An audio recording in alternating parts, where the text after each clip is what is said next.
The Emperor's New Clothes 裸の王様後編です。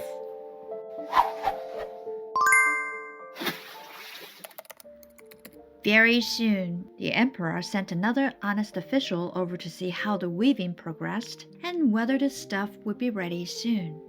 He fared just like the minister. He looked and looked, but as there was nothing there but the empty loom, nothing could be seen. Well, isn't that a fine piece of stuff? Said both the swindlers, exhibiting and explaining the lovely patterns that weren't there at all.Stupid I am not, thought the man. It must be my nice post that I'm not fit for. That would be a good joke, but I mustn't let people notice anything. Whereupon he praised the stuff which he couldn't see, and assured them of his pleasure in the pretty colors and the exquisite pattern.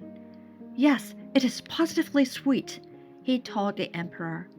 Everybody in the city was talking of this splendid stuff.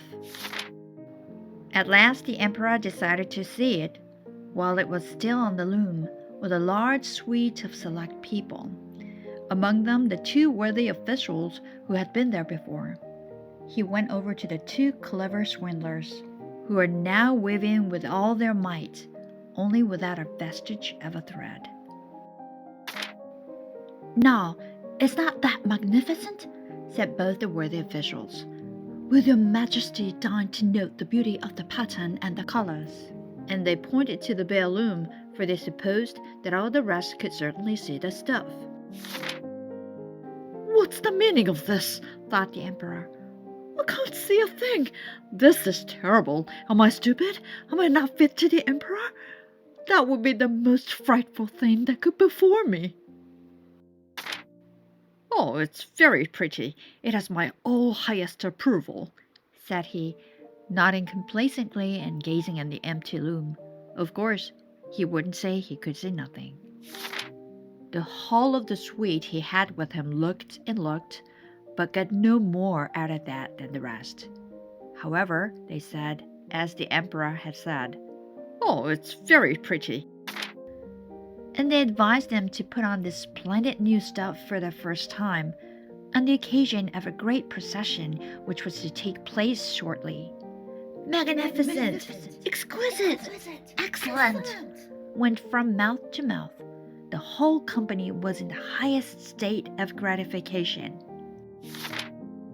The emperor gave each of the swindlers a knight's cross to hang in his buttonhole, and the title of Gentleman in Weaving.The whole night, previous to the morning on which the procession was to take place, the swindlers sat up and had upwards of 16 candles lit.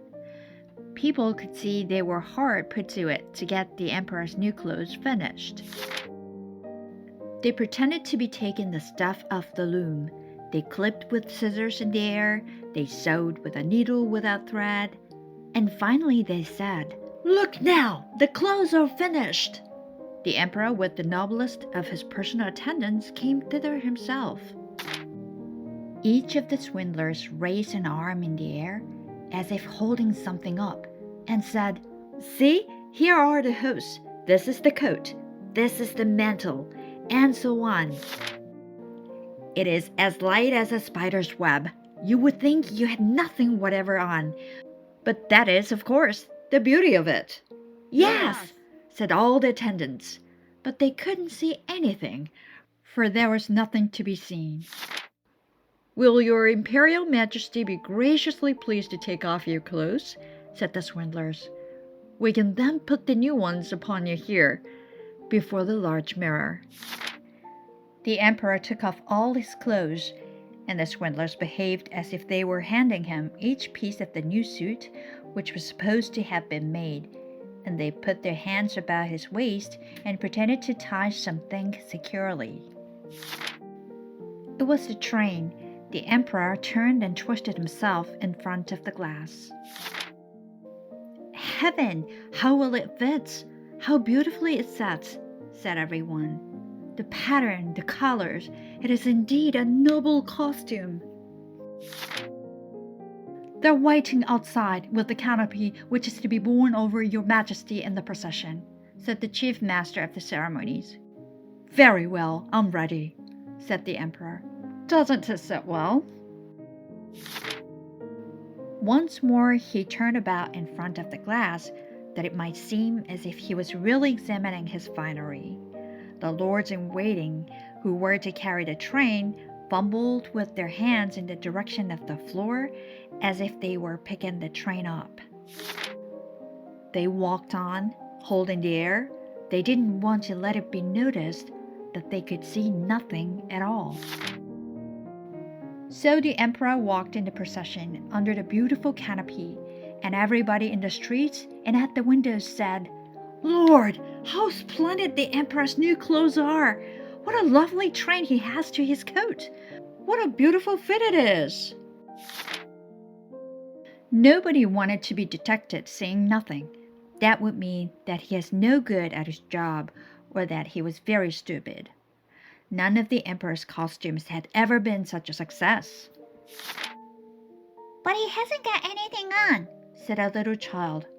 "Lord, just hark at the innocent," said his father. And one whispered to the other what the child had said. "That little child there says he hasn't got anything on."